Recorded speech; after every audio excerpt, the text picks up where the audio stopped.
Hey everyone, we've all seen it happen, right? A business with a fantastic product tries to grow, but then it just falls apart.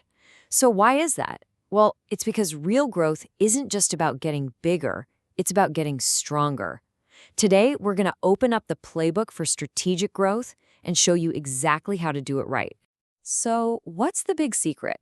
What's the real difference between the companies that try and fail and the ones that absolutely crush it? Well, it's not some magic bullet.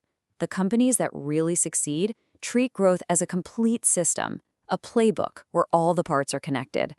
So let's open that playbook up and jump right into the first, and honestly, the most important chapter. Every great building needs a solid foundation. And in the world of business, that foundation, the absolute bedrock of any growth strategy, is your company culture. If you get this part wrong, everything, and I mean everything you try to build on top of it, is at risk of crumbling. Okay, so what exactly is company culture? The easiest way to think about it is like this. It's the personality of your company. It's not about the fancy words you put on your website.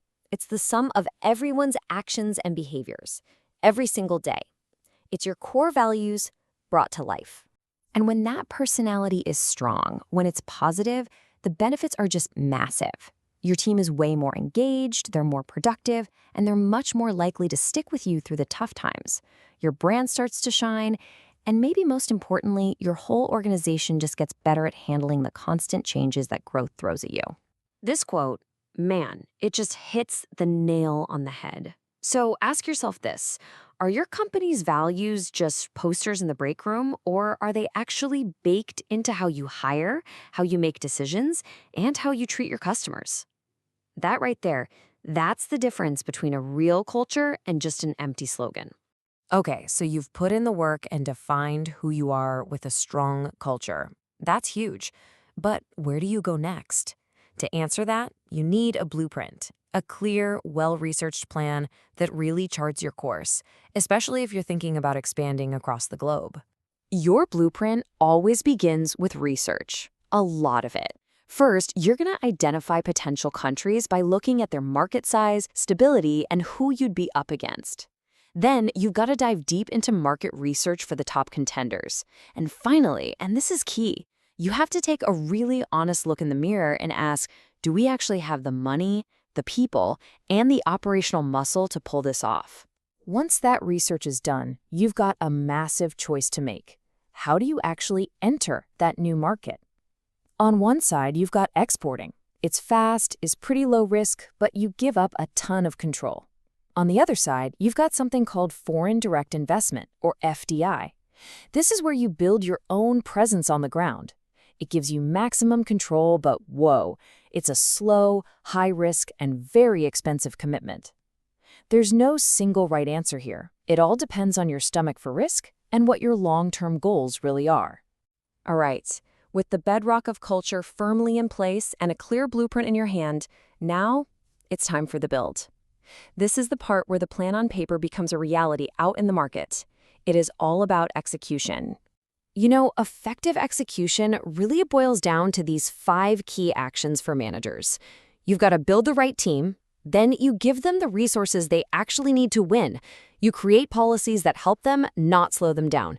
You're always looking for ways to get better. And finally, you install the right information system so you can actually track your progress. It's a super clear checklist for turning a vision into real results. And here's a simple truth that sinks so many great plans. You can have the most brilliant, game-changing strategy in the world, but if you don't have the people, the technology, and the cash to back it up, it's just a nice dream. In other words, you have to put your money where your strategy is. It's that simple. Allocating resources isn't just a boring line item on a budget. It's the ultimate proof of what you're committed to.